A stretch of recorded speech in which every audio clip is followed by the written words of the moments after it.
Hello guys, welcome to my channel. तो ये मेरा पहला वीडियो है जिसमें मैं आप लोगों के साथ बात कर रहा हूँ। तो इस वीडियो में हम एक नीडेबल इरेज़र को कैसे इस्तेमाल करते हैं वो सीखेंगे और इसका क्या क्या बेनिफिट है वो भी जानेंगे। तो ये कुछ इस तरह के बॉक्स में आता है। इसका बहुत ही ज़्यादा फ़ायदा होता है क्योंकि जो नॉर्मल इरेज़र है उससे ये बहुत ही ज़्यादा आसानी से इस्तेमाल कर सकते हैं और किसी भी शेप में इस्तेमाल कर सकते हैं। और नहीं तो हमें नॉर्मल जो इरेज़र आता है टॉम्बो या और भी कुछ उसका, तो उसका हमको ऐसे अपने मन चाहे शेप में नहीं मिलता, तो हमें उसको काटना पड़ता है या फिर अलग अलग साइज़ में ख़रीदना पड़ता है। तो ये आपको किसी भी शेप में आप इसे बदल सकते हैं। तो इसे इस्तेमाल करने से पहले तो इसे अच्छे से मिक्स करना पड़ता है। तो मैं इसे मिक्स कर लेता हूँ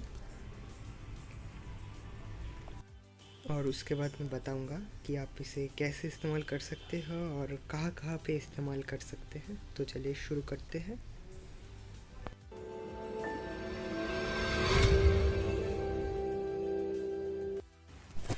सो ये मिक्स करने के बाद कुछ इस तरह से दिख रहा है। तो हम इसे हमारा जो ग्रेफाइट होता है आर्ट लाइन का और जो चारकोल पेंसिल है हमारे पास, तो हम इन दोनों में पहले ट्राई करके देखते हैं कि कहाँ पे अच्छा होता है और कहाँ पे नहीं होता है। तो पहले तो हम ग्रेफाइट का 3 शेड इस्तेमाल करेंगे। पहले मैं इस्तेमाल कर रहा हूँ 2V।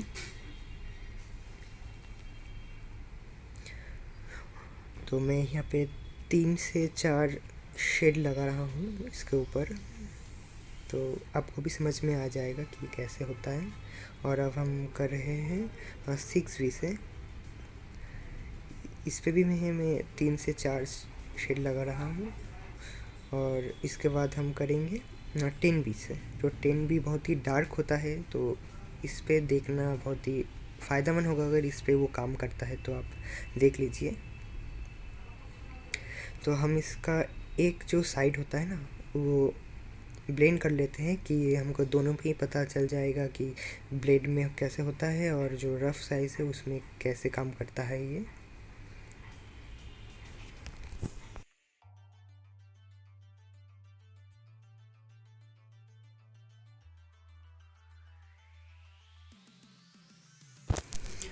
तो अब हम हमारा इरेज़र लेते हैं। तो हम इसे किसी भी शेप में ले सकते हैं। तो मैं तो ज़्यादातर इसी शेप में इस्तेमाल करता हूँ कि मुझे ज़्यादातर इसी शेप में हाईलाइट पे ज़्यादा यूज़ में करता हूँ इसको। तो ब्लेंड में जो हो रहा है आप देख सकते हैं, पूरा ही एक कलर एब्जॉर्ब कर रहा है और बिल्कुल भी डस्ट नहीं है। यही इसका बहुत ज़्यादा खासियत है। और जो रफ़ साइज़ है वहाँ पे भी ये देखिए पूरा ही क्लीन कर लिया।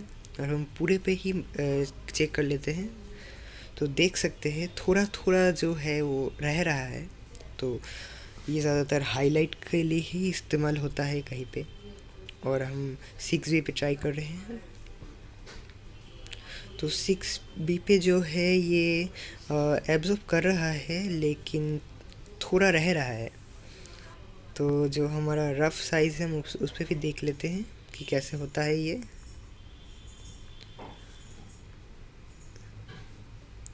तो ये ब्लेंड साइज़ से ज़्यादा रफ़ साइज़ में ज़्यादा एब्जॉर्ब कर रहा है। तो देख सकते हैं बिल्कुल भी डस्ट नहीं है। तो नॉर्मल इरेज़र हम इसे इस्तेमाल करेंगे तो डस्ट भी होगा और जो पेज है वो भी तो घिस जाता है थोड़ा। तो हमारा जो 10V वाला साइड है उस पर हम ट्राई करते हैं। तो आप देख सकते हैं ये जो जो जगह पे मैंने इरेज़ किया है वो जगह देखिए एकदम क्लीन है वो जगह। और इस जो रफ़ साइज़ है वो देखिए एकदम क्लीन लाइन आता है। हम इसको तो जैसे चाहे वैसे लाइन भी ला सकते हैं, जैसे चाहे वैसे ही इस्तेमाल कर सकते हैं। तो इसका यही सबसे ज़्यादा फ़ायदा है। और ऐसे तो हमारे पास बहुत सारे इरेज़र है लेकिन उससे हमें इतना फ़ायदा नहीं मिलता।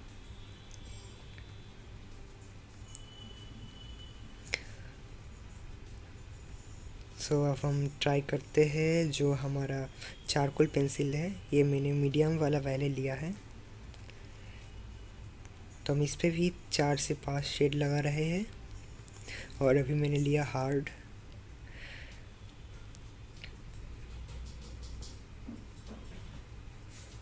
तो अभी ये जो है सॉफ्ट है, सॉफ्ट ज़्यादा डार्क होता है, तो इस पे भी ये कैसे काम करता है वो भी देख लेंगे।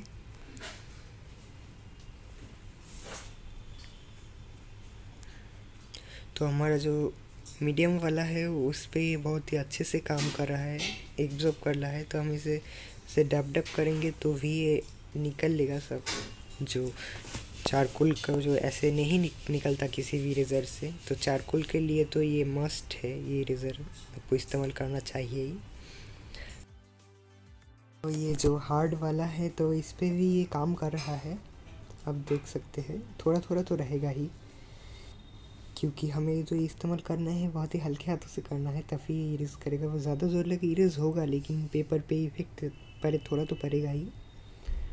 तब हम देखते हैं जो हमारा सॉफ्ट वाला है, मतलब सबसे डार्क वाला जो, और उस पर भी ये देख सकते हैं आप, एब्जॉर्ब कर रहा है। तो जो हमारा जो इरेज जो कर रहा है, वीट को डस्ट नहीं हो रहा है और पूरा इस पर रह जा रहा है। तो आप इसे फिर से मिक्स कर लीजिए तो ये अंदर रह जाएगा और ये निकलेगा नहीं। तो पूरा आप ही ट्राई कर ले, देख सकते हैं आप, ये अच्छे से ही इरेज कर रहा है जो उसका जो डार्क शेड था वो। तो अब हम ट्राई करेंगे इसको सॉफ्ट पेस्टल में। आप इसे चाहे तो सॉफ्ट पेस्टल या फिर नॉर्मल पेस्टल, ऑयल पेस्टल, किसी में इस्तेमाल कर सकते हैं। तो ये सब में ही काम करता है।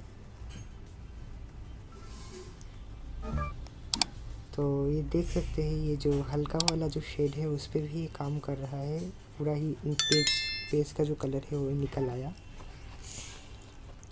तो इसके डैब डैब करने से ही हल्का हल्का उठता है, लेकिन पूरा नहीं उठता। और यहाँ पे जो डार्क शेड है आप देख सकते हो, वहीं पे भी एकदम लाइन आ रहा है, मैंने लाइन दिया है।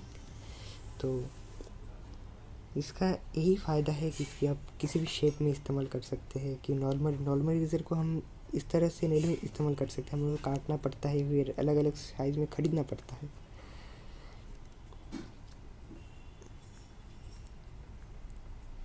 तो अब हम जो इस्तेमाल करेंगे वो जो है ब्लू वाला जो डार्क आता है, डार्क ब्लू इस्तेमाल करके देखते हैं कि कैसे काम करता है ये इसके ऊपर। तो ये देख सकते हैं आप, ये भी एब्जॉर्ब कर रहा है। लेकिन जो डार्क ब्लू है, सॉफ्ट पेस्टल तो ऐसे भी डस्ट रहता ही है, तो थोड़ा थोड़ा तो रह रहा है। तो ये डैप से नहीं उठ रहा है। तो हमें सॉफ्ट पेस्टल में ज़्यादातर ऐसे जो हम स्किन टोन में इस्तेमाल करते हैं ना, ब्राइट वाला, उसमें इस्तेमाल कर सकते हैं ज़्यादातर, वही अच्छा होगा। तो ये मेरा मम्मी का एक स्केच है जो मैंने बनाया था, इस भी मैंने यही इरेज़र का यूज़ किया। तो देख सकते हैं, या फिर जो स्किन टोन का वाला लाइट वाला पार्ट है उस पर मैं यही इस्तेमाल करता हूँ। और जो बैकग्राउंड में हल्का हल्का जो जाता है पेंसिल का जो, ये वो भी इससे ही मिटाता हूँ मैं। और ये जो है ये ग्रेफाइट और चारकोल से मैंने मिक्स करके बनाया है। तो ये जो हम इस तरह से ड्राइंग करते हैं तो इसका जो हमारा जो डस्ट है वो बगल वाले पेज में भी आ जाता है। तो ये कुछ इस तरह से लग रहा है, तो हम इस पे भी इस्तेमाल कर सकते। देखिए, तो मैं ऐसे ही एक लाइन तरह, तो ये उठ रहा है, तो कलर जो हमारा पेंसिल का डस्ट है, तो इस तरह से हम ऐसे साफ सफाई रख सकते हैं। तो हमारा जो हम नेक्स्ट ड्राइंग करेंगे उस पर भी डस्ट नहीं लगेगा, फिर वो उसमें भी आसानी होगी हम लोगों का। तो ये तो मैंने इतने सारी चीज़ में इस पर अप्लाई किया। तो आप देख सकते हैं मैंने वाइट पेज लिया, उसके ऊपर इसको रफ़ कर रहा हूँ, तो कुछ भी डस्ट नहीं आ रहा है। इसका मतलब ये नहीं छोड़ता है, डस्ट सीधा एब्जॉर्ब कर लेता है। तो इसका यही बेनिफिट है। तो आप इसे, मैं तो आपको रिकमेंड करूँगा कि आप यही इस्तेमाल कीजिए, या फिर बहुत ही फ़ायदेमंद है ये आपको 80 रुपीज़ में ही मिल जाएगा। इसका बड़ा एक पैक मिलता है, उसका आता है तो 150 या 160 के आसपास। तो आप इसे ऑनलाइन से भी बाई कर सकते हैं या फिर स्टेशनरी शॉप से। सो आज का वीडियो इतना ही, मिलते हैं नेक्स्ट वीडियो में।